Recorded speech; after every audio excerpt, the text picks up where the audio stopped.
وعن عبد الله بن جعفر رضي الله تعالى عنهما قال জাফর ইবনে আবি তালেবের ছেলে আব্দুল্লাহ রাদিয়াল্লাহু তাআলা আনহু বলেন আরদাফানি রাসূলুল্লাহ সাল্লাল্লাহু আলাইহি ওয়াসাল্লাম খালফাহু দাতা ইয়াউমিন আল্লাহর নবী একদিন নবীজির বাহনের পিছনে আমি আব্দুল্লাহকে বসাইলেন সুবহানাল্লাহ বলেন নবীজির বাহনের পিছনে বসছে কপাল তার কত ভালো আব্দুল্লাহ বলেন ফাসারনা ইলাইহি হাদিসান লা উহাদ্দিসু বিহি আহাদান নাস আল্লাহর রাসূল আমার কাছে একটা গোপন কথা বললেন গোপন কথা এই শর্তে বললেন যেন আমি গোপন কথাটা কারো কাছে না বলি এজন্য ইনি হাদিসটা বর্ণনা করছে গোপন কথাটা বলে নাই আব্দুল্লাহ ইবনে জাফর বলেন এবার আব্দুল্লাহ নবীজির বাহনের পিছনে বসে বসে রাসূলের কিছু দৃশ্য দেখলেন এইগুলো হাদিসে বর্ণনা করলেন আব্দুল্লাহ ইবনে জাফর এবার নবীজির একটা চরিত্র বর্ণনা করলেন তিনি বলেন ওয়াকানা আহাব্বু মাস্তাতারা বিহি রাসূলুল্লাহ সাল্লাল্লাহু আলাইহি ওয়াসাল্লাম লিহাজাতিহি হাদাফান আও হাইশান আখলিন আব্দুল্লাহ ইবনে জাফর বলেন আপনার নবী আমার নবী ইস্তেনজার জন্য দুইটা জায়গা বড় পছন্দ করতেন বলেন কয়টা জায়গা ইস্তেনজা প্রস্রাব পায়খানার জন্য দুই জায়গা পছন্দ এক নাম্বার নবীজি উঁচু ভূমি উঁচু জায়গা বড় পছন্দ করতেন দুই নাম্বার আল্লাহর রাসূল ইস্তেনজার জন্য এমন জায়গা পছন্দ করতেন যেই জায়গার চতুর্পাশে এমন বাগান যেই বাগানের চতুর্পাশে ঘন ঘন গাছ লাগানো থাকে এত গাছ ভিতর থেকে বাহির দেখা যায় না বাহির থেকে ভিতর দেখা যায় না নবীজি এই দুইটা জায়গা বড় পছন্দ করতেন আব্দুল্লাহ ইবনে জাফর বলেন এই কথাগুলো আমি কেন বললাম জানো রাসূল এখন ইস্তেনজা করবেন ফাদাখালা হাইতান লিরাজুলিল আনসার এক আনসার সাহাবীর বাগানে নবীজি প্রবেশ করলেন ইস্তেনজা করার জন্য ফাইযা জামাল আল্লাহর রাসূল বাগানে প্রবেশ করার পর দেখলেন একটা উট বাগানের একটা গাছে একটা উট বাঁধা উটটার গলায় রশি উটটা বাঁধা আছে লাগাম বাঁধা আব্দুল্লাহ ইবনে জাফর বলেন ফালাম্মা রাআন নবী সাল্লাল্লাহু আলাইহি ওয়াসাল্লাম বাঁধন বাঁধিত যে উটটা যে উটার গলা বাঁধা ওই উটটা যখন আল্লাহর রাসূলকে দেখে ফেললেন হান্না উটটা নবীরে দেখার পরে হাউমাউ করে কান্না শুরু করে দিলেন ওয়া যারাফাত আইনা আব্দুল্লাহ ইবনে জাফর বলে উটের কান্নার ধরনটা কেমন ছিল মানুষ কাঁদলে যেমন তার দুইটা চোখ দিয়ে পানি গড়ায় গড়ায় পড়ে উটটাও আল্লাহর নবীরে দেখে এমন ভাবে কাঁদতে লাগলেন তার দুইটা চোখের পানি জমিনে টপ টপ করে পড়তে লাগলো আব্দুল্লাহ ইবনে জাফর বলেন আল্লাহর রাসূল তো রাহমাতুল লিল আলামিন নবীজি উটটারে দেখার পর উটটা কাঁদতেছে রাসূল দেখার পর নবীজি নিজের ইস্তেনজার কথা ভুলে গেলেন লাম্মা আতাহুন নবী সাল্লাল্লাহু আলাইহি ওয়াসাল্লাম নবীজি একটা দৌড় দিয়া বাহন থেকে নাইমা ওই যে উটটা কাঁদতেছিল উটটার কাছে রাসূল চলে আসলেন সুবহানাল্লাহ বলেন নবীজি উটের কাছে চলে আসছেন এসে ফামাসাহা যিফরা আল্লাহর রাসূল নিজের দুইটা হাত দিয়ে উটটার দুইটা কানের পিছনের নরম হাড় এটাকে বলা হয় জিফরা প্রত্যেকের কানের পিছনে এই যে হাড়টা এটারে বলে জিফরা আল্লাহর রাসূল উটটার কানের পিছনে এইভাবে দুইটা হাত মোবারক দিয়ে আদর করতে লাগলেন কেমন যেন নবীজি বলতে লাগলেন কাঁদিস না কোনো অভিযোগ থাকলে তুমি আমার কাছে বলতে পারো আব্দুল্লাহ ইবনে জাফর বলেন আল্লাহর রাসূলের দুইটা বরকতি হাত উটের কানে লাগার সাথে সাথে ফাসাকাতা উটের কান্না বন্ধ হয়ে গেল উট আর কাঁদে না আল্লাহর রাসূল যেই মাত্র উটের কান্না বন্ধ হয়ে গেল নবীজি তার চেহারা লাল করে ফেললেন রাসূল রাগ হয়ে গেলেন আল্লাহর রাসূল রাগ হয়ে একটা ছোট্ট ঘোষণা দিলেন লিমান হাদাল জামাল উটটা কার এই উটের মালিক কোথায় ফাজা ফাতাম মিনাল আনসার ফাকালা ইয়া রাসূলুল্লাহ লি এক আনসার যুবক সাহাবী বাগানের ভিতর থেকে দৌড়ে আসলো এসে বলতে লাগলেন ইয়া রাসূলুল্লাহ উটটি আমার এই উটটির মালিক আমি কেন নবী কি হয়েছে যদি একটু বলতেন আমাকে আল্লাহর রাসূল বলে সাহাবী রে আফালা তাত্তাকিল্লাহা ফি হাদিহিল বাহিমা এই চতুষ্পদ জন্তুর ব্যাপারেও তুমি আল্লাহরে ভয় করো না কেন সুবহানাল্লাহ বলেন সাহাবী তো থরথর করে কম্পন শুরু করলেন নবী গো কি করলাম কি অপরাধ আল্লাহর রাসূল বলেন এখন নবীজি কি বলে দেখেন নবীজি বলেন ফা ইন্নাহু শাকা ইলাইয়া আন্নাকা তুজিউহু ওয়া তুদিবু এই উট আমি রাসূলের কাছে তোমার বিরুদ্ধে মামলা দিল তোমার বিরুদ্ধে অভিযোগ করলো তুমি নাকি উটটারে খাবার কম দিতেছো কাজ বেশি করাও নাউজুবিল্লাহ বলেন কি পাইছো তুমি এই উটটা আমার কাছে বিচার দিছে, তুমি নাকি এর খাবার কম দিতেছো, কাজ বেশি করাইতেছো, তুমি তো তার উপরে জুলুম করতেছো। জুলুম করো কেন? কি কি পাইছো তুমি? এই ব্যাপার এমন ভাবে ধমক দিলেন, সাহাবী থরথর করে কম্পন শুরু করলো। আপনি বলেন উট আয়েশা নবীর কাছে বিচার দিছে, ইয়া রাসূলুল্লাহ আমার উপরে জুলুম হইতেছে। বিসমিল্লাহির রহমানির রহিম। ইন্নাল্লাহা লা ইয়াহদিল কওমাজ জালিমিন। সাদাকাল্লাহুল আযীম। اللهم صل على محمد وعلى آل محمد كما صليت على إبراهيم وعلى آل إبراهيم إنك حميد مجيد. اللهم بارك على محمد وعلى آل محمد كما باركت على إبراهيم وعلى آل إبراهيم إنك حميد مجيد. الحمد لله. শেরপুর যুব সমাজের উদ্যোগে আয়োজিত চতুর্থ বার্ষিক তফসিরুল কোরআন মাহফিলের মোহতারাম সদর সভাপতি মণ্ডলী, উপস্থিত হযরত উলামায়ে কেরাম, দূরদূরান্ত থেকে আগত কালিমায়ে তয়্যিবার সোনালী সুতায় গ্রথিত ধর্মবান মুসলমান ভাইয়েরা, পর্দার আড়ালের মা বোনেরা, আল্লাহ তাআলার দরবারে অসংখ্য অগণিত শুকর যে মহান আল্লাহ আমাদেরকে অত্যন্ত ভালোবেসে দ্বীনের এই মজমায় আসার বসার তৌফিক দান করেছেন। এজন্য আমরা সকলেই দিল থেকে শুকরগুজার হয়ে পড়ি আলহামদুলিল্লাহ।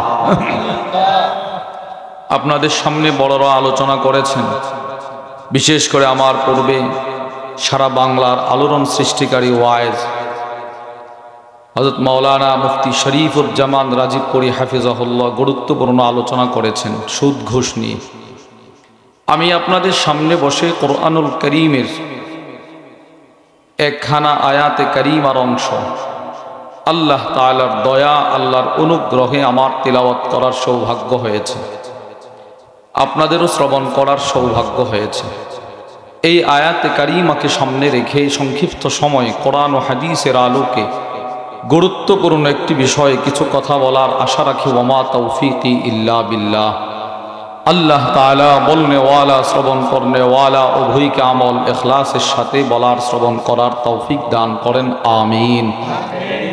মেরে ভাই আমার, তিলাওয়াতকৃত আয়াতে আল্লাহ রব্বুল আলামিন এমন একটা বিষয়ের আলোচনা করেছেন যেই বিষয়টা বান্দার দুনিয়াকেও বরবাদ করে, আখিরাতকেও বরবাদ করে। সেটি হলো জুলুম। বলেন জুলুম, বলেন বলেন সবাই বলেন জুলুম। জুলুম। শাইখুল ইসলাম ইবনে তাইমিয়া রাহিমাহুল্লাহ তার বিখ্যাত কিতাব মাজমু' ফাতাওয়া ইবনে তাইমিয়া, ওই কিতাবের মধ্যে হযরত লিখেছেন আন্না জিমা আল হাসানাত আল আবদ, একজন মুমিনের গোটা জিন্দেগীর ইবাদতের ভিত্তি হলো ইখলাসের উপর। নামাজের ভিত্তি ইখলাস, রোজার ভিত্তি ইখলাস, হাজী সাহেবের হজের ভিত্তি ইখলাস, বক্তা সাহেবের ওয়াজের ভিত্তি ইখলাস, সমস্ত ইবাদতের ভিত্তি ইখলাস। অপরদিকে শাইখুল ইসলাম ইবনে তাইমিয়া রাহিমাহুল্লাহ লিখেন ওয়া জিমাআস সাইয়্যাত আয-যুলম, সমস্ত গুনাহের ভিত্তি হলো জুলুম। বলেন সমস্ত গুনাহের ভিত্তি কি ভাই? জুলুম। এই জন্যে জুলুমের মতো জঘন্য অপরাধ যারা করবে আল্লাহ এদেরকে হেদায়েত দিবে না। আল্লাহ কোরআনের মধ্যে বলে বিসমিল্লাহির রহমানির রহিম, ইন্নাল্লাহা লা ইয়াহদিল কওমাজ জালিমিন। আল্লাহ রব্বুল আলামিন বলেন জালেম সম্প্রদায়কে আল্লাহ তাআলা হেদায়েত দিবে না। বলেন নাউজুবিল্লাহ। দুই, জুলুম যেহেতু জঘন্য অপরাধ, এটা যারা করবে এরা কখনো সফলতা অর্জন করতে পারবে না। আল্লাহ কোরআনে বলে ইন্নাহু লা ইউফলিহুজ জালিমুন, যারা জালেম এরা কখনো সফলতা অর্জন করতে পারবে না। তিন, জুলুম যারা করবে এরা হাসরের ময়দানে নবীজির সুপারিশ পাবে না। নাউজুবিল্লাহ বলেন, নবীজির সুপারিশ পাবে না। অথচ মুসলিম শরীফের 200 নম্বর হাদিসের বর্ণনা, ক্বালা রাসূলুল্লাহ সাল্লাল্লাহু আলাইহি ওয়াসাল্লাম, রাসূলুল্লাহ সাল্লাল্লাহু আলাইহি ওয়াসাল্লাম ইরশাদ করেন, লিকুল্লি নাবিয়্যিন দাওয়া, প্রত্যেক নবীর একটা দোয়া ছিল, স্পেশাল দোয়া। প্রত্যেক নবীকে আল্লাহ একটা স্পেশাল দোয়া দিয়েছিলেন, দাআলি উম্মতি। সব নবীরা এদের দোয়াটা দুনিয়ায় করে ফেলেছেন। আল্লাহর রাসূল বলেন, আমি শুধুই মাত্র একজন নবী রাসূল যার দোয়াটা আমি দুনিয়ায় করি নাই। আমি আমার দোয়াটা জমা করে রেখে দিলাম হাসরের কঠিন ময়দানে আমার গুনাহগার উম্মতের সুপারিশ করার জন্যে। সুবহানাল্লাহ, আমি আমারটা রেখে দিছি আমার উম্মতের সুপারিশ করার জন্য। যেই রসুল স্পেশাল দোয়াটা দুনিয়ায় করে নাই, আপনারা আমার সুপারিশ করার জন্য জমা করে রেখে দিলেন। এই নবীজি এখন কি বলে দেখেন।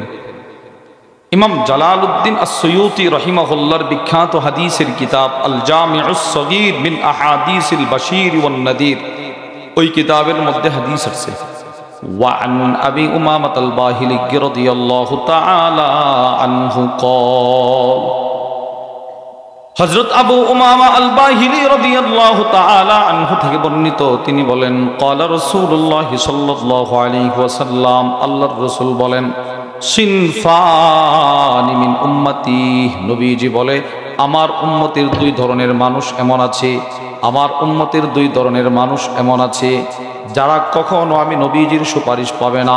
নাউজুবিল্লাহ বলেন, বলেন কয় ধরনের মানুষ? এক নাম্বার, রাসূল বলেন, ইমামুন যালুম, জালেম সর্দার, জালেম নেতা, জালেম এমপি, জালেম মন্ত্রী, জালেম অভিভাবক, এরা কখনো আমি নবীজির সুপারিশ পাবে না। নবীজি, আপনি বলেন জুলুমটা কত ভয়াবহ অপরাধ হইলে নবীজুল সুপারিশ করবে না, অথচ এই নবী সুপারিশের জন্য নিজের দোয়াটাকে জমা রাখছেন। 4 নম্বর, জুলুম যারা করবে এদের উপরে আল্লাহর লানত। বলেন জালেমদের উপরে কার লানত? আল্লাহর লানত। আল্লাহ কোরআনে বলে, বিসমিল্লাহির রহমানির রহিম, ফাআযানা মুআদ্দিনুম বাইনাহুম আল্লা'নাতুল্লাহি আলাজ জালিমিন। আল্লাহ রাব্বুল আলামিন বলেন, হাসরের কঠিন ময়দানে একজন ফেরেশতা ঘোষণা করে বলতে থাকবে, পৃথিবীর সমস্ত জালেম তোমরা শোনো, তোমাদের উপরে আল্লাহর লানত। জালেমদের উপরে কার লানত? আল্লাহ। 5, এখন একটা প্রশ্ন করব, আপনারা বুঝলে উত্তর দিবেন। বলেন তো, আপনার নবী, আমার নবী কারো উপরে জুলুম করতে পারে এটা আমরা কল্পনাও করতে পারি? এখন হাদিসটা বুঝেন, দেখেন। আবু দাউদ শরীফের বর্ণনা, ওয়ান উম্মে সালামা রাদিয়াল্লাহু তাআলা আনহা ক্বালাত, আম্মাজান উম্মে সালামা রাদিয়াল্লাহু তাআলা আনহা থেকে বর্ণিত, তিনি বলেন, নবীজির বিবি বলতেছেন, স্বামী ঘরে কেমনে ঢুকে কেমনে বের হয়, স্বামী ঘরে কি করে না করে, এটা আমার আপনাদের চাইতে বিবি ভালো জানে। যার যার বিবি ভালো করে জানে তার স্বামী তার ঘরে কেমনে চলাফেরা করে। আম্মাজান বলেন, আল্লাহর রাসূল মা খারাজান নবী সাল্লাল্লাহু আলাইহি ওয়াসাল্লাম মিন বাইতি ইল্লা রাফা তারফাহু ইলাস সামা। আম্মাজান বলেন, আমার স্বামী নবীজি যখন আমার ঘর থেকে বের হয়, নবীজি ঘর থেকে বের হওয়ার পর আমার ঘরের দরজায় নবীজি দাঁড়ায়া নিজের 2টা চোখ মোবারক আকাশের দিকে উঠায়া আল্লাহর কাছে একটা দোয়া করতেন সব সময়। কি দোয়া? দেখেন নবীজি কি দোয়াটা করে। আল্লাহর রাসূল বলে, আল্লাহুম্মা ইন্নী আউযু বিকা মিন আন আদিল্লা আও উদল। আল্লাহ, আমি মুহাম্মদ সাল্লাল্লাহু আলাইহি ওয়াসাল্লাম কাউকে পথভ্রষ্ট করা থেকে, নিজে পথভ্রষ্ট হওয়া থেকে আপনার কাছে আশ্রয় চাই। সুবহানাল্লাহ বলেন। আপনি বলেন, নবীজি কাউরে পথভ্রষ্ট করতে পারে? আমার নবী কাউরে পথভ্রষ্ট করছে? রাসূল নিজে কখনো পথভ্রষ্ট হওয়ার সম্ভাবনা ছিল না। আল্লামা আব্দুল ফাত্তাহ আবু গুদ্দা রাহিমাহুল্লাহ তার বিখ্যাত কিতাব আর রাসূলুল মুআল্লিম ওয়া আসালিবুহু ফিত তালিম, ওই কিতাবের মধ্যে লেখেন, পৃথিবীর আগের যত পথভ্রষ্টতা, পৃথিবীর পরের যত পথভ্রষ্টতা, যা মানুষ কল্পনা করতে পারে, যা কল্পনা করতে পারে না, সবগুলো থেকে আল্লাহ নিজের হাতে নবীরে হেফাজত করছে। আর এই নবী দোয়া করে, আল্লাহ আমি যেন কারে পথভ্রষ্ট না করি। কেন? নবীজি নিজে তো পথভ্রষ্ট হওয়ার সম্ভাবনা ছিল না, আপনার আমার পথভ্রষ্ট হওয়ার সম্ভাবনা আছে। আমাদেরকে নবী দোয়া শিখিয়েছে, তুমি পড়ো এই দোয়া, কারণ তুমি যে কোনো সময়, আমি যে কোনো সময় পথভ্রষ্ট হইতে পারি, আপনি যে কোনো সময় পথভ্রষ্ট হইতে পারেন। বুখারীর বর্ণনা দেখেন, মানুষ যে পথভ্রষ্ট হয়। وعن أنس بن مالك رضي الله تعالى عنه قال, আনাস ইবনে মালিক রাদিয়াল্লাহু তাআলা আনহু থেকে বর্ণিত, তিনি বলেন, আন্না রাজুলান নাসরানিয়া, এক খ্রিস্টান আতান নবী সাল্লাল্লাহু আলাইহি ওয়াসাল্লাম, নবীজি সাল্লাল্লাহু আলাইহি ওয়াসাল্লামের দরবারে আসলো। যেই লোকটা নবীজির দরবারে আসলেন তা সে কি মুসলমান না খ্রিস্টান? খ্রিস্টান। নবীজির কাছে আসছে, এসে বলে, ইয়া রাসূলুল্লাহ আমি কালিমা পড়ব। নবীজি হাত বাড়াইছে, ফা আসলামা, খ্রিস্টান লোকরা রাসূলের হাতে হাত রাখা সাথে সাথে কালিমা পড়ে মুসলমান হয়ে গেল। খ্রিস্টান হইছে মুসলমান। দেখেন, বলেন এতদিন সে কি ছিল? পথভ্রষ্ট। বলেন কি ছিল? এখন ইসলাম ধর্ম গ্রহণ করছে। শুধুই মাত্র ইসলাম ধর্ম গ্রহণ করে নাই, আনাস ইবনে মালিক বলে, ওয়া ক্বারা সূরাতুল বাকারা ওয়া আলা ইমরান। আনাস ইবনে মালিক বলেন, ওই খ্রিস্টানটাই মুসলমান হওয়ার পর নবীজির দরবারে থাকতে থাকতে, নবীজির সহবত পাইতে পাইতে আল্লাহর কোরআন তেলাওয়াত করার যোগ্যতা তার অর্জন হয়ে গেছে। সুবহানাল্লাহ। শুধুই মাত্র কোরআন তেলাওয়াত করতে পারে এমনটি নয়, আনাস ইবনে মালিক বলেন, কোরআনের সবচেয়ে বড় দুইটা সূরা, সূরাতুল বাকারা, সূরা আলে ইমরান পর্যন্ত মুখস্থ করে ফেলছে। সুবহানাল্লাহ। সূরাতুল বাকারা কোরআনের সবচেয়ে বড় সূরা। এই সূরা যদি কোনো সাহাবী মুখস্থ করতেন, নবীজি আশ্চর্য হয়ে যাইতেন, তুমি সূরা বাকারা মুখস্থ করে ফেলছো। এর বড় ছিল, অনেক বড় সূরা। সুবহানাল্লাহ বলেন, অনেক বড় সূরা এটা। নবীজি আশ্চর্য হইতেন। এটার একটা দৃষ্টান্ত শোনেন, তিরমিজির বর্ণনা।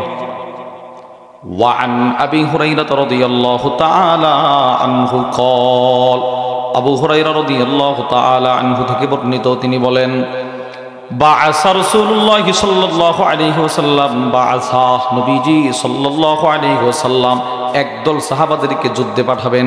রাসূল যুদ্ধে পাঠাইতেছেন। এবার এই যুদ্ধের আমির বানাবে কাকে? নবীজি। আমির কাকে বানাবে? আল্লাহর রাসূল আমির নির্বাচন করার জন্য সব সাহাবারা যারা যুদ্ধে যাবে এদেরকে বলতেছে, কোরআন তেলাওয়াত করো, সবাই কোরআন তেলাওয়াত করো। সবাই দাঁড়ায় কোরআন তেলাওয়াত শুরু করছে। রাসূলের ইচ্ছে হলো, যে কোরআন তেলাওয়াত বেশি মুখস্থ করতে পারবে আমি তারে সাহাবাদের আমির বানাবো। সবাই তেলাওয়াত করতেছে। তেলাওয়াত, কেউ এক পারা তেলাওয়াত করে, তার তেলাওয়াত বন্ধ। কেউ 5 পৃষ্ঠা তেলাওয়াত করার পরে আর মুখস্থ জানে না। কেউ 2 পারা তেলাওয়াত করার পর আর মুখস্থ জানে না।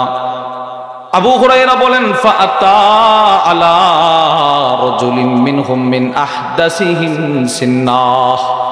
আবু হুরায়রা বলেন, যেই সাহাবারা কোরআন তেলাওয়াত করতেছিল এদের কাতারে একজন অল্প বয়সের সাহাবী ছিল, একদম বয়স কম।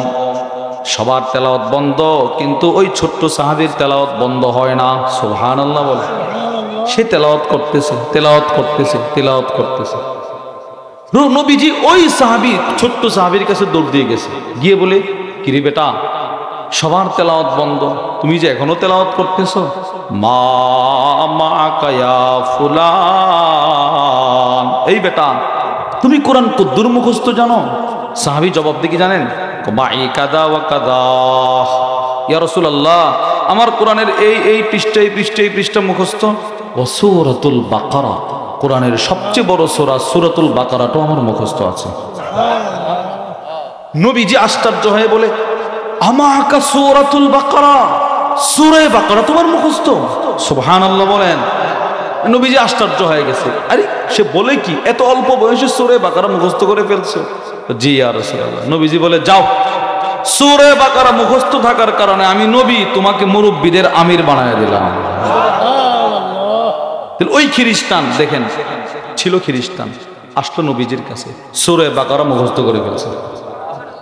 নবীজি কি খুশি হইছে দেখেন। নবীজি এতটাই খুশি হইলেন, আনাস ইবনে মালিক বলে, ফাকানা ইয়াকতুবু লিন-নবী সাল্লাল্লাহু আলাইহি ওয়াসাল্লাম, আল্লাহ রাসূল ওই খ্রিস্টান লোকটা যে এখন কালিমা পড়ে মুসলমান হয়ে গেল, তার প্রতি নবী এতটাই খুশি হইলেন যে রাসূল তাকে ওহী লেখার দায়িত্ব পর্যন্ত দিয়ে দিলেন। ওহী লেখার দায়িত্ব দিয়েছে, এই তুমি আজকে থেকে ওহী লিখবা, যাও যাও এদের সাথে আসো। কত বড় তার কপাল, টান কপাল, ওহী লেখার দায়িত্ব পেয়েছে। কিন্তু ওই যে পথভ্রষ্ট মানুষ যে কোনো সময় হতে পারে। আনাস ইবনে মালিক বলে, ভাগ্যের কি নির্মম পরিহাস, ফাআদা নাসরানিয়া। লোকটা কয়েকদিন ওহী লেখার পর নবীজির দরবার থেকে পালায়া তার খ্রিস্টান এলাকায় চলে গিয়ে খ্রিস্টান হয়ে গেছে। ছিল খ্রিস্টান, আসলো নবীর দরবারে, পড়লো কালিমা, হলো মুসলমান, এরপরে কোরআন শিখলো, এরপরে ওই লেখার দায়িত্ব পাইল। এতগুলো দায়িত্ব পাওয়ার পর, এত কপাল ভালো হওয়ার পর আবার সে পথভ্রষ্ট হয়েছে কিনা বলেন? এবার পথভ্রষ্ট হওয়ার পরে কি করছে জানেন? শুধু পথভ্রষ্ট হয় না, সে মদিনার অলিগলিতে ঘুরে, খ্রিস্টানদের বাজারে ঘুরে আর রাসূলের বিরুদ্ধে ঠাট্টা মশকরা করে। সে বলতে থাকে, মা ইয়াদরি মুহাম্মদ ইল্লা মা কাতাবতুলা। এই শোনো শোনো, মুহাম্মদ কিচ্ছু জানে না, আমি যা লিখে দিতাম এগুলো ছাড়া মুহাম্মদ কিচ্ছু জানে না।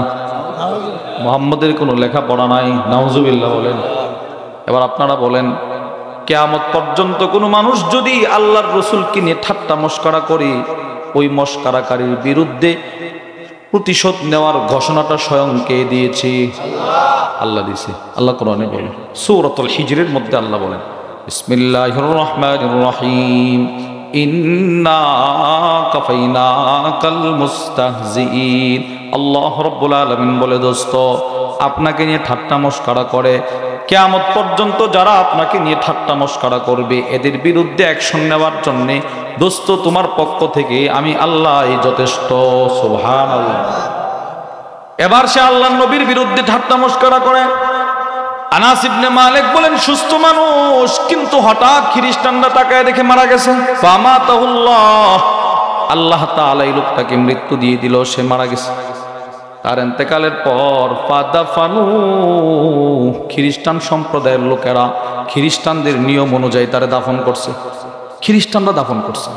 কিন্তু ওই যে আল্লাহ অ্যাকশন নিতেছে, দাফন করার পর পরের দিন সকালে খ্রিস্টানরা এসে দেখে, ওয়াকাদ লাফাজাতুহুল আরদ, কবরের মাটি তারে কবরে রাখে নাই, কবর থেকে তারে নিক্ষেপ করে উপরে ফেলে দিছে। যা বেটা যা, তুই আল্লাহর রাসূলের গালি দিছ, যা সর, তোর জায়গা আমাদের পেটেও হবে না। খ্রিস্টানরা পরের দিন সকালে এসে দেখি, কিরে গতকালকে আমরা তারে কবর দিলাম, আজকে তার লাশ মাটির উপরে কেন? সব খ্রিস্টানরা কি বলে জানেন? হাযা ফি'লু মুহাম্মদ ওয়া আসহাবি, নিশ্চিত রাতের অন্ধকারে মুহাম্মদ নিজে এসে তার লাশটা কবর থেকে উঠাইছে। মুহাম্মদ তার সাথীদেরকে নিয়ে কই কাজ করছে। এবার খ্রিস্টানরা পরের দিন কবরটা আরো খনন করছে। প্রথম দিন যদ্দুর খনন করছে, এর পরের দিন আরো বেশি খনন করছে। এতটাই কবরটা খনন করলেন, অনেক গভীর কবর, তারপরে লাশ দাফন করলো। এরপরের দিন সকালে এসে দেখে, ওয়াকাদ লাফাজাতুহুল আরদ, জমিন তার লাশ আবার ফেলে দিছে, আবার ফেলে দিছে। আবার খ্রিস্টানরা বলতেছে এটা মুহাম্মদের কাজ, আবার দাফন করছে। পরের দিন, তৃতীয় দিন দাফন করার পর চতুর্থ দিন সকালে এসে দেখে লাশ আবার উপরে চলে আসছে। এবার সব খ্রিস্টানরা বলতে লাগলো, না এটা মুহাম্মদের কাজ নয়, সে যে মুহাম্মদের সাথে ঠাট্টা মশকরা করছে, আমাদের আর বুঝতে বাকি রইল না, এটা মুহাম্মদের রবের প্রতিশোধ। সুবহানাল্লাহ বলেন। এই হাদিস আপনাদেরকে আমার শোনানোর উদ্দেশ্য কি দেখেন, এই হাদিস দ্বারা আমরা বুঝলাম যে কেউ রাসূল ছাড়া আমরা যারা আছি, আমরা যে কোনো সময় পথভ্রষ্ট হওয়ার সম্ভাবনা আছে না নাই? আছে। যে কোনো সময় আমি পথভ্রষ্ট হতে পারি। তো আম্মাজান উম্মে সালামা রাদিয়াল্লাহু তাআলা আনহা বলেন, নবীজি আমার ঘর থেকে যখনই বের হইতেন এই দোয়াটা করতেন। দোয়ার প্রথম অংশ, আল্লাহ আমি কাউরে পথভ্রষ্ট করা থেকে, নিজে পথভ্রষ্ট হওয়া থেকে আপনার কাছে আশ্রয় চাই। এবার দোয়ার দ্বিতীয় অংশ, যেটা আমার আলোচ্য বিষয়, আল্লাহর রাসূল বলে, আল্লাহ ইন্নী আউযু বিকা মিন আন আযলিম আও উযলাম। আল্লাহ আমি নবী কারো উপরে জুলুম করা থেকে, নিজে মাজলুম হওয়া থেকে আপনার কাছে আশ্রয় চাই। সুবহানাল্লাহ বলেন। নবীজি দোয়া করে, আল্লাহ আমি যেন কারো উপরে জুলুম না করি। অথচ পৃথিবীর যত জুলুম, যত সেক্টরের জুলুম, সব জুলুম দূর করছে আমার নবী। আর আমাদের নবী দোয়া করে, আল্লাহ আমি যেন কারো উপরে জুলুম না করি। নবীজি জুলুম দূর করছে, মানুষের উপরে জুলুম চলতো, এগুলো রাসূল দূর করছে। আল্লামা আবু আব্দুর রহমান আল ওয়াদিঈ রাহিমাহুল্লাহ তার বিখ্যাত হাদিসের কিতাব আস-সহিহুল মুসনাদ মিম্মা লাইসা ফিস সহিহাইনের 1651 নম্বর হাদিসের বর্ণনা। এই আম্মাজান উম্মে সালামা আমাদের এই আম্মাজানি হাদিসটা বর্ণনা করছেন। লাম্মা নাযালনা আরদাল হাবশা, আম্মাজান বলেন সাহাবাদের জামাত যখন হাবশা আবিসিনিয়ায় গেল, বাদশা নাজাশী ডাকলেন, কোন দেশ থেকে আসছো তোমরা? সাহাবারা বলে আরব থেকে আসছি। জাফর ইবনে আবি তালেব বলে আরব থেকে। বাদশা প্রশ্ন করে তোমাদের আরবের কি অবস্থা? কো ভালো না, চতুর্মুখী জুলুম। কেমনে জুলুম? কো বাদশা নাবুদুল আসনাম, আমরা আল্লাহর ইবাদত বাদ দিয়া মূর্তি পূজা করতাম, আল্লাহর সাথে জুলুম করতাম, আল্লাহর উপরে জুলুম। আর কি করতে? কওয়ানাক্তাউল আরহাম, আত্মীয়তার বন্ধন ছিন্ন করে আত্মীয়র উপরে জুলুম করতাম। আর কি করতে? কওয়ানুসিউল জিওয়ার, প্রতিবেশীকে কষ্ট দিয়ে প্রতিবেশীর উপরে জুলুম করতাম। আর কি করতে? কওয়ায়াকুল কাবিয়্যু মিনাদ দাঈফ, আমাদের মধ্যে যারা একটু প্রভাবশালী ক্ষমতাধর এরা অসহায়দের উপরে জুলুম করত। বলেন এটা আমাদের দেশে চলে না? চলে না? চলে, খুব চলে। একজন রিকশাওয়ালা মানুষ ওই নবীগঞ্জ থেকে এখানে আসবে, ভাড়া কত রে? 50। এমনি থাপ্পড়, বেটা আমার চিনস তুই 50 কেমনে? যার কাছে 12 চাষ কেন থাপ্পড় দিস, এটা জুলুম। বলেন এটা কি জুলুম? সাধারণ একজন কৃষক মানুষ, এরা আপনি ঠগাইলেন, আপনি দোকানদার, এরা ঠগাই দিলেন, ভালো জিনিসটা দিলেন না, জানার পরেও খারাপ জিনিসটা দিলেন, টাকা রাখছেন, জুলুম। বলেন এটা কি? নবীজি এগুলো দূর করছে। বাদশা প্রশ্ন করে এখনো কি তোমাদের আরবে জুলুম চলে? কোনা তাহলে এখন কেমন? হাত্তা বাআসাল্লাহু ইলাইনা রাসূলাম মিন্না, আল্লাহ কুল কায়নাতের সর্বশ্রেষ্ঠ নবীরা আমাদের দেশে পাঠাইছেন, ইনি সব জুলুম দূর করে দিয়েছেন। নবীজি জুলুম দূর করছে। কন্যা মেয়েদের কন্যা সন্তানকে দাফন করা হতো, রাসূল জুলুম দূর করছে। আরে আশ্চর্যের বিষয় হলো আল্লাহর রাসূল শুধুই মাত্র মানুষের উপর থেকে জুলুম দূর করে নাই, আমার নবীজি হাইওয়ানের উপর থেকেও জুলুম দূর করছে। সুবহানাল্লাহ বলেন না? আরে হাইওয়ান জানোয়ারের উপর থেকে জুলুম দূর করছে। পৃথিবীর ইতিহাসে আপনি একজন মানুষ দেখান যার কাছে কোনো হাইওয়ান এসে বিচার দিছে যে আমার উপরে জুলুম। একজন সর্দার দেখান তার কাছে একটা গরু গিয়ে বলছে আমার উপরে জুলুম। নবীজির কাছে বলছে, কারণ জানে ইনি ঘুষ ছাড়া বিচার করবেন, উনি জুলুম দূর করবেন।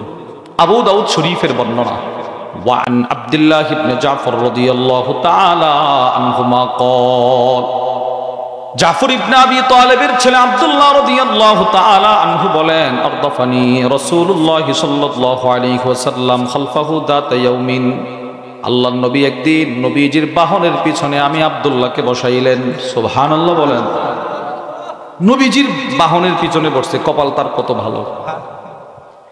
আব্দুল্লাহ বলেন, ফাসারনা ইলাইহি হাদিসান লা উহাদ্দিসু বিহি আহাদান নাস, আল্লাহর রাসূল আমার কাছে একটা গোপন কথা বললেন, গোপন কথা। এই শর্তে বললেন যেন আমি গোপন কথাটা কারো কাছে না বলি। এজন্য ইনি হাদিসটা বর্ণনা করছে, গোপন কথাটা বলে নাই। আব্দুল্লাহ ইবনে জাফর বলেন, এবার আব্দুল্লাহ নবীজির বাহনের পিছনে বসে বসে রাসূলের কিছু দৃশ্য দেখলেন, এইগুলো হাদিসে বর্ণনা করলেন। আব্দুল্লাহ ইবনে জাফর এবার নবীজির একটা চরিত্র বর্ণনা করলেন। তিনি বলেন, ওয়াকানা আহাব্বু মাস্তাতারা বিহি রাসূলুল্লাহ সাল্লাল্লাহু আলাইহি ওয়াসাল্লাম লিহাজাতিহি হাদাফান আও হাইশা নাখলিন। আব্দুল্লাহ ইবনে জাফর বলেন, আপনার নবী আমার নবী ইস্তেনজার জন্য দুইটা জায়গা বড় পছন্দ করতেন। বলেন কয়টা জায়গা? ইস্তেনজা প্রস্রাব পায়খানার জন্য দুই জায়গা পছন্দ। এক নাম্বার, নবীজি উঁচু ভূমি উঁচু জায়গা বড় পছন্দ করতেন। দুই নাম্বার, আল্লাহর রাসূল ইস্তেনজার জন্য এমন জায়গা পছন্দ করতেন যেই জায়গার চতুর্পাশে এমন বাগান, যেই বাগানের চতুর্পাশে ঘন ঘন গাছ লাগানো থাকে। এত গাছ ভিতর থেকে বাহির দেখা যায় না, বাহির থেকে ভিতর দেখা যায় না। নবীজি এই দুইটা জায়গা বড় পছন্দ করতেন। আব্দুল্লাহ ইবনে জাফর বলেন, এই কথাগুলো আমি কেন বললাম জানো? রাসূল এখন ইস্তেনজা করবেন।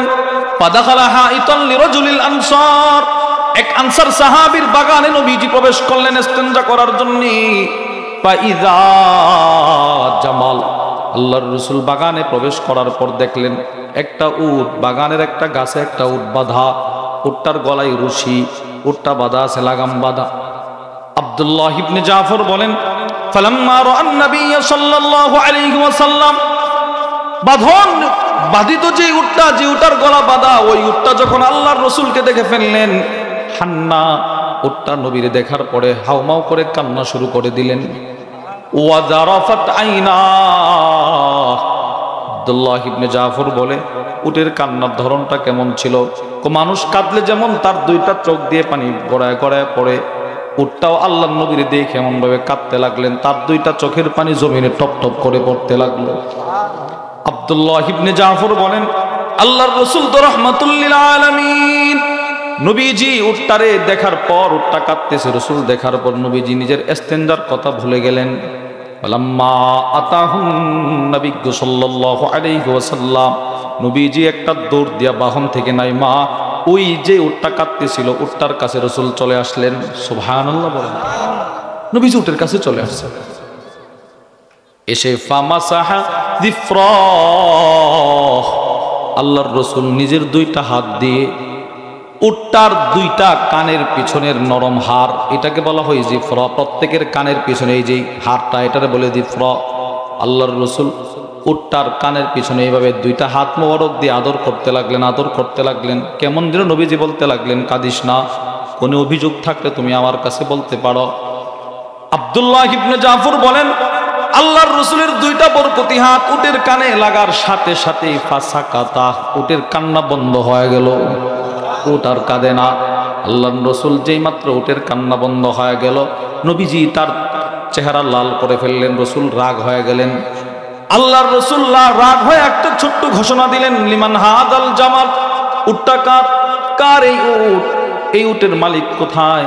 ফাজা ফাতাম মিনাল আনসার ফাকালা ইয়া রাসূলুল্লাহ লি, এক আনসার যুবক সাহাবী বাগানের ভিতর থেকে দৌড়ে আসলো, এসে বলতে লাগলেন, ইয়া রাসূলুল্লাহ, উটটি আমার, এই উটটির মালিক আমি। কেন নবী, কি হয়েছে যদি একটু বলতেন আমাকে।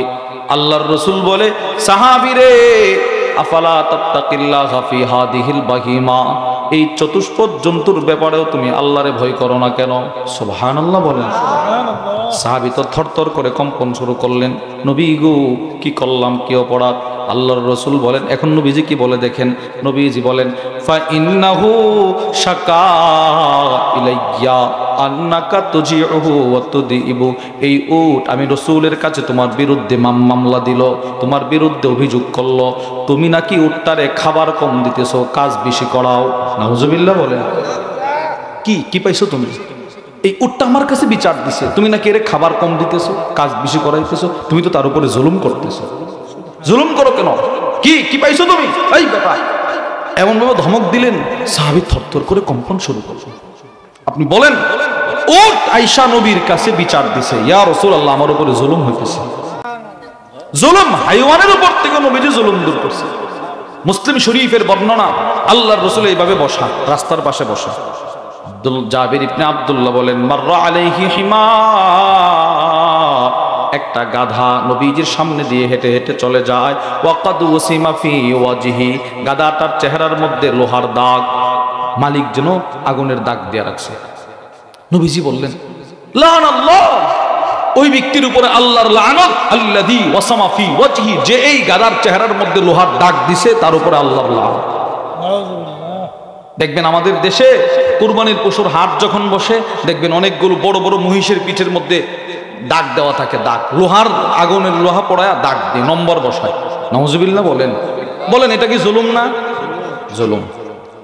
আপনারা আমরা অনেক মানুষের গরু লালন পালন করে, এই অনেক সময় গরুর মাটি নিয়ে যাইতেছে, গরুটা আরেকজনের খেতে মুখ দিছে, ঠাস করে একটা আঘাত, না, এটা জুলুম।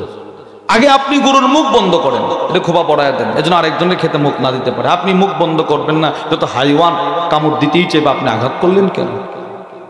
মুসলিম শরীফের বর্ণনা, আল্লাহর রাসূল বলেন, দাখালাতি ইমরাতুন নার ফি হিররা, এক মহিলা একটা বিড়ালকে কষ্ট দেওয়ার কারণে জাহান্নামে গেছে। বিড়ালরে কষ্ট দিছে, বিড়াল দিছে। অপর দিকে এক লোক কুকুররে একটু দয়া করছে, দয়া, বুখারীর বর্ণনা, সে জান্নাতি হয়ে গেছে। আবু হুরায়রা রাদিয়াল্লাহু তাআলা আনহু থেকে বর্ণিত, আবু হুরায়রা থেকে বর্ণিত, এক ব্যক্তি রাস্তা দিয়ে হাঁটতেছে, ইস্তাদ্দা আলাইহিল আতশ, পিপাসা অনেক লেগেছে তার, পিপাসা, কি করবি রে, পানি পায় না বেচারা, জীবনের মায়া পর্যন্ত ছেড়ে দিছে। ফাওয়াজাদা বিরা, অনেকক্ষণ পর একটা কুয়া পাইছে, মিষ্ট পানির কুয়া। ফানাজালাল বির, কুয়াতে নামছে, পানি পান করছে, তার পিপাসা চলে গেছে। সুবহানাল্লাহ। এবার কুয়া থেকে ওইটা দেখে একটা কুকুর, ফাইদা কালবুন ইয়ালহাত ইয়াকুলু সারা মিনাল আজ, একটা কুকুর জিহ্বা বের করে হাঁপাচ্ছে আর পাথর চাটতেছে পানি মনে করে করে। রোদের তাপে পাথর গরম, বারবার জিহ্বাটা গরম হইতেছে, আবার জিহ্বাটা সরায় না। লোকটা বলে, রসুল বলে, লাকাদ বালাগা হাদাল কালবা মিনাল আজ মিসলুল্লাযী কানা বালাগা বি। লোকটা বলে, একটু আগে আমার যে পিপাসা লাগছিল, এখন নিশ্চিত কুকুরটার সে পিপাসা লাগছে রে, সে তো আর কুয়ায় যেতে পারবে না। লোকটা আবার পিছনে আসছে, কুয়ায় নামছে, নিজের মোজা ভর্তি পানি নিছে, পানি নিয়ে আইসা কুকুরটারে পান করাইছে। রসুল বলেন, একটু দয়া করার কারণে সে জান্নাতি হয়ে গেছে। হাইওয়ানের উপর থেকে নবীজি জুলুম দূর করছে। যেই রসুল মানুষের উপর থেকে জুলুম দূর করলেন, যেই রসুল সমস্ত সেক্টর থেকে জুলুম দূর করলেন, ওই নবীজি প্রতিদিন ঘর থেকে বের হওয়ার সময় দোয়া করে, আল্লাহ আমি যেন কারো উপরে জুলুম না করি। বিষয়টা কোথায় চিন্তা করেন, বলেন বিষয়টা। আমার রাতে জুলুম, দিনে জুলুম, দুপুরে জুলুম, বাজারে গেলে জুলুম, বাড়িতে থাকলে জুলুম, আমার জুলুমের কোনো অভাব নাই। আর রসুলের জুলুমের কল্পনাও করা যায় না। এই রসুল দোয়া করে, নবীজি দোয়া করে। আরো আশ্চর্যের কথা শোনেন, জুলুম কত ভয়াবহ দেখেন। দুইটা উত্তর দিবেন। এক নাম্বার, আমি বলার পরে আবার প্রশ্ন করব, সমস্ত নবীর যত উম্মত ছিল, সমস্ত উম্মতের ভিতরে সর্বশ্রেষ্ঠ উম্মত একজন, তিনি হলেন আবু বকর সিদ্দিক। সুবহানাল্লাহ বলেন। সমস্ত নবীর উম্মতের ভিতরে সর্বশ্রেষ্ঠ মানুষ হলেন আবু বকর সিদ্দিক। কে বলেন তো? সর্বশ্রেষ্ঠ ব্যক্তিকে, সমস্ত উম্মতের ভিতরে সর্বশ্রেষ্ঠ ব্যক্তিকে আবু বকর সিদ্দিক। এবার দেখেন, সমস্ত নবীদের ভিতরে সর্বশ্রেষ্ঠ নবী আমার নবী। বলেন কার নবী? এবার দেখেন বুখারীর বর্ণনা, যা আবু বকর সিদ্দিক ইলা রাসূলিল্লাহ সাল্লাল্লাহু আলাইহি ওয়াসাল্লাম, সমস্ত উম্মতের ভিতরে সর্বশ্রেষ্ঠ ব্যক্তি আবু বকর সিদ্দিক নবীজির কাছে আসলেন। তাহলে সর্বশ্রেষ্ঠ উম্মত সর্বশ্রেষ্ঠ নবীর কাছে আসলেন। সুবহানাল্লাহ বলেন। এসে কি বলে জানেন? ইয়া রাসূলুল্লাহ আল্লিমনি দুআআন আদউ বিহি ফি সালাতি। ওগো আল্লাহর রাসূল, আমাকে এমন একটা দোয়া শিখায়া দেন যেই দোয়াটা আমি নামাজে পড়তে পারবো। সমস্ত ইবাদতের ভিতরে সর্বশ্রেষ্ঠ ইবাদত নামাজ। বলেন সর্বশ্রেষ্ঠ ইবাদত। এবার মিলান, সর্বশ্রেষ্ঠ উম্মত সর্বশ্রেষ্ঠ নবীর কাছে আইসা সর্বশ্রেষ্ঠ ইবাদতের ভিতরে একটা দোয়া পড়বে, ওই দোয়াটা শিখার জন্য আসছে। নিশ্চয়ই এখন রসুল যেই দোয়াটা শিখাইয়া দিবেন, দোয়াটার ভিতরে যেই কথাগুলো থাকবে, কথাগুলো কি দামি? কথাগুলো কি দামি? নবীজি বলে, আবু বকর নামাজে পড়বা দোয়াটা? বলে জি। রসুল বলে, কুল, তুমি বলবা, আল্লাহুম্মা ইন্নী যালামতু নাফসি যুলমান কাসীরা। সুবহানাল্লাহ বলেন। আবু বকর তুমি নামাজে বলবা, আল্লাহ আমি নিজের উপরে জুলুম করছি, জুলুম। অথচ সমস্ত মানুষের মধ্যে সর্বশ্রেষ্ঠ আবু বকর, রসুলের পরে সবচেয়ে দামি জান্নাতটা হবে আবু বকরের। সেই আবু বকর দোয়া করে, আল্লাহ আমি নিজের উপরে জুলুম করছি, জুলুম। নবীজির জিন্দেগিতে জুলুমের কল্পনা নাই, আবু বকরও জুলুম করে নাই। এরা যদি জুলুমের জন্য এত অনুতপ্ত হয়, আমাদের রাত দিন কত জুলুম, আমাদের কোনো অনুতপ্ত নাই, অনুশোচনা নাই, নাই আমাদের নাই। এবার আসেন, জুলুম তিন প্রকার। বলেন জুলুম কত প্রকার? এক নাম্বার, সহিহুল জামের বর্ণনা, ফাজুলমুন লা ইয়াগফিরুহুল্লাহ। এক নাম্বার জুলুম যেটা আল্লাহ কখনো ক্ষমা করবে না, সেটা হলো শিরিক। সেটা কি ভাই? শিরিক। এটা আল্লাহ কখনো ক্ষমা করবে না। সূরাতুন নিসার মধ্যে আল্লাহ বলেন, ইন্নাল্লাহা লা ইয়াগফিরু আইয়ুশরাকা বিহি ওয়া ইয়াগফিরু মা দুনা যালিকা লিমান ইয়াশা। শিরিক ছাড়া যত গুনাহ বান্দা করবে এগুলো আল্লাহ ক্ষমা করতে পারে। দুই নাম্বার জুলুম, এমন জুলুম যেটা আল্লাহ ক্ষমা করবেন। সেটি কি? এতদিন পর্যন্ত নামাজ পড়েন নাই, সুদ খাইলেন, ঘুষ খাইলেন, অন্যরে কষ্ট দিচ্ছেন, মাপ চাই, এটা হুকুকুল ইবাদ, এটা না। নামাজ পড়েন নাই, রোজা রাখেন নাই, হজ ফরজ হওয়ার পরে হজ করেন নাই, যাকাত ফরজ হওয়ার পরে যাকাত আদায় করেন নাই, চোখ দিয়ে নর্তকীর ছবি দেখলেন, মোবাইলে নর্তকীর ছবি দেখলেন, গান শুনলেন, নাটক সিনেমার শুটিং দেখলেন, এইগুলো যে করলেন সবগুলো নিজের উপরে জুলুম। বলেন সবগুলো নিজের উপরে কি জুলুম? এইটা আল্লাহ ক্ষমা করবে যদি আল্লাহর কাছে খালেস দিলে তওবাটা করতে পারেন। আল্লাহ আপনার অতীত জীবনের সব জুলুম ক্ষমা করে দিবে। ইমাম ইবনুল কাইয়িম আল জাওজিয়্যা রাহিমাহুল্লাহ তার বিখ্যাত কিতাব, ইমাম ইবনুল কাইয়িম আল জাওজিয়্যা রাহিমাহুল্লাহ তার বিখ্যাত কিতাব আল ওয়াবিলুস সাইয়্যিব ওয়া রাফিউল কালিমিত তাইয়্যিব, ওই কিতাবের মধ্যে নিয়ে আসছে বান্দার কিছু কিছু গুনাহ এমন আছে যেই গুনাহগুলো বান্দার জান্নাতে যাওয়ার কারণ হয়ে দাঁড়ায়।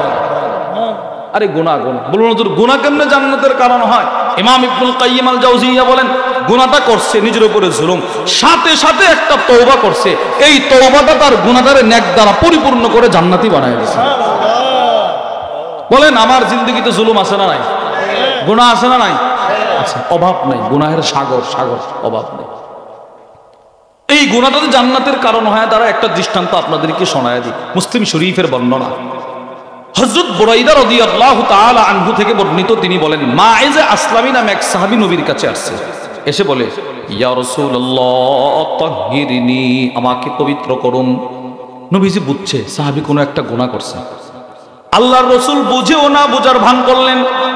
আল্লাহর রাসূল বললেন বেটা যাও যাও আল্লাহর কাছে ক্ষমা চাও, তুমি গুনাহ করছো কেউ জানে নাই, জিন্দিগির গুনাহগুলো কেউ জানে নাই, যেহেতু কেউ জানে নাই মানে আল্লাহ প্রকাশ করে নাই, আল্লাহ ঢেকে রাখছেন, তুমি আল্লাহর কাছে ক্ষমা চাও, আল্লাহ তোমার গুনাহগুলো ক্ষমা করে দিবে। যাও আরজি ওয়াস্তাগফিরিল্লাহ ওয়া তুব ইলাই, আল্লাহর কাছে ক্ষমা চাও, আল্লাহর কাছে তওবা করো। সাহাবী নবীজির ধমক খায়া নবীজির দরবার থেকে বের হয়ে গেলেন। ফারাজা গায়রা বাঈদিন সুম্মা জাআ, অল্প কিছু দূর যাওয়ার পর সাহাবী আবার নবীজির দরবারে আসলেন, আবার আসছে, এসে বললেন ইয়া রাসূলুল্লাহ, ধমক দিয়ে তাড়ায় দিলেন, দিলে তো কোনো শান্তি নাই, গুনাহ থেকে আমারে পবিত্র করেন। নবীজি বললেন এই বেটা একবার না বললাম আল্লাহর কাছে ক্ষমা চাও, আবার বলতেছি যাও আল্লাহর কাছে ক্ষমা চাও। ধমক খায়া সাহাবী আবার বের হয়ে গেলেন। একটু দূর যাওয়ার পর ফারাজা গায়রা বাঈদিন সুম্মা জা, আবার নবীজির দরবারে ফিরে আসলেন, এসে বলতে লাগলেন ইয়া রাসূলুল্লাহ তাহহিরনি, আমাকে পবিত্র করুন। নবীজি আবার তাড়ায় দিলেন আল্লাহর কাছে ক্ষমা চাও। কয়বার হইল বলেন সবাই, কয়বার? এবার চতুর্থবার আবার নবীজির দরবারে আসলেন। আল্লাহর রাসূল উল্টা প্রশ্ন করলেন, তিনবার তোমাকে তাড়ায় দিলাম সাহাবী, আবার তুমি আসলে, আবার বলো ফিমা উতাহিরু, কোন জিনিস থেকে তোমাকে পবিত্র করব, কি করছো তুমি? সাহাবী বলে ইয়া রাসূলুল্লাহ মিনাজ জিনা, জিনাহের মতো জঘন্য অপরাধটা আমি করে ফেলছি। নবী গো শয়তানের কুমন্ত্রণায় পড়ে জিনাহের মতো জঘন্য অপরাধ করছি। আল্লাহর রাসূল আবার সাহাবাদেরকে উদ্দেশ্য করে বলতে লাগলেন যারা সামনে বসা, নবীজি এখনো না বুঝার ভান করে, আবিহি জুনুন, পাগল নাকি রে, পাগল পাগল পাগল। তিনবার ফিরায় দিলাম, তিনবার ফিরায় দেওয়ার পরে আবার আয়েশা বলে সে জিনা করছে, পাগল বোধই। ফাউখবিরা আন্নাহু লাইসা বিমাজনুন, সাহাবারা জবাব দেয় না ইয়া রাসূলুল্লাহ একসাথে চলাফেরা করছি, পাগল না, ভালো সুস্থ মস্তিষ্কের মানুষ। আল্লাহর রাসূল বলেন সুস্থ মানুষ আমি রাসূল তিনবার ফিরায় দিলাম, আমার কাছে তো আসার কথা না, আশারি বা খামর, তাহলে বোধহয় মদ পান করছে, মদ পান। একজন সাহাবী দাঁড়াইছে, ফাকামা রাজুলুন, দাঁড়ায়া ফাস্তানকাহু, এই সাহাবী আসামির মুখের কাছে তার নাকটা নিয়ে ঘ্রাণ নিছে, মদের দুর্গন্ধ পাওয়া যায় কিনা। ফালাম ইয়াজিদ মিনহু রিহা খামরিন, যিনি দাঁড়াইলেন তিনি বললেন ইয়া রাসূলুল্লাহ মদ পান করে নাই, মুখে কোনো দুর্গন্ধ নাই মদের, তাহলে বোঝা গেল লোকটা ভালো। আল্লাহর রাসূল এবার ফাআমারা ফারুজিমা, রাসূল আদেশ করলেন ঠিক আছে পাথরের আঘাত করো। পাথরের আঘাত করতে করতে সাহাবী মারা গেলেন। আর ইন্তেকালের পর ফাকানান নাসু ফিহি ফিরকাতাইন, সব সাহাবারা দুই ভাগে বিভক্ত হয়ে গেল। একদল সাহাবী বলতে লাগলেন লাকাদ হালাকা, মায়েজ ধ্বংস হয়ে গেছে, মায়েজের গুনাহ তারে ধ্বংস করে দিল, সে জাহান্নামী হয়ে গেল। আর একদল সাহাবী বলে না না অমন করে বলিস না, মা তাওবা আফদল মিন তাওবাতি মায়েজ, মায়েজের চাইতে শ্রেষ্ঠ তাওবা পৃথিবীতে আর কেউ করতে পারবে না।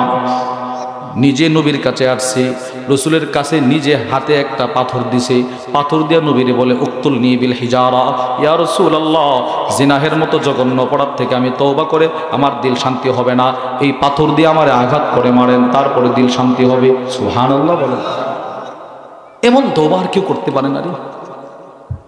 সাহাবী বুরাইদা বলেন একদিন দুই দিন তিন দিন পর্যন্ত দুই দল সাহাবাদের তর্ক বিতর্ক চলল, একদল বলে জাহান্নামী আর একদল বলে জান্নাতি।